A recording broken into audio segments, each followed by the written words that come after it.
Pois é, meus amigos, o governo caminha para gerar o maior déficit nas contas públicas desde que o nosso dinheiro foi criado. Recentemente, o economista Fábio Jambiagi, que é um dos maiores especialistas em finanças públicas aqui do Brasil, mostrou na sua coluna que o governo está caminhando para ser o governo com maior déficit nominal desde a criação do real. Nem mesmo a pandemia foi capaz de fazer o Brasil gastar tanto dinheiro quanto ele gastou nos últimos 3 anos. Agora, você pode estar se perguntando, mas Leandro, qual é o grande problema do governo ter um déficit? Isso não muda em absolutamente nada a minha vida. Aí que tá, meu caro agnóstico das ciências econômicas. O déficit muda sim muita coisa na sua vida, você só não sabe disso ainda. Pensa comigo. Se o governo gastou mais dinheiro do que ele arrecadou, de onde veio a grana restante? De onde saiu esse dinheiro? Pois é, para fechar o buraco, o governo precisa pegar dinheiro emprestado. Para você ter ideia, desde o início do governo, a dívida do governo aumentou em quase R$ 1 trilhão. E é justamente aí que mora o grande problema dessa história. Porque, como você sabe, toda dívida vem acompanhada de juros. Mas o que pouca gente entende é que a lei da oferta e da procura funciona para tudo, inclusive para o dinheiro.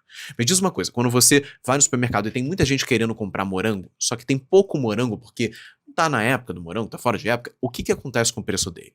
Exatamente, ele aumenta.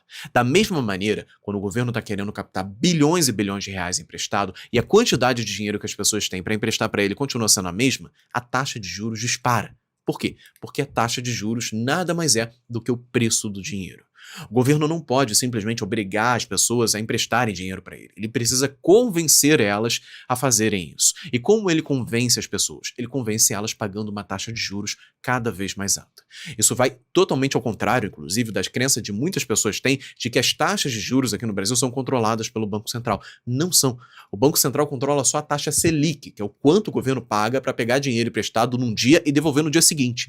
Todas as outras taxas de juros aqui do Brasil, de prazo mais longo, são controlados pela oferta e pela demanda. E quando a gente olha para essas taxas, elas também estão extremamente elevadas. Por quê? Porque ninguém cobra barato para emprestar dinheiro para uma pessoa ou um governo que está endividado e fora de controle. A pergunta é, como você se protege disso tudo?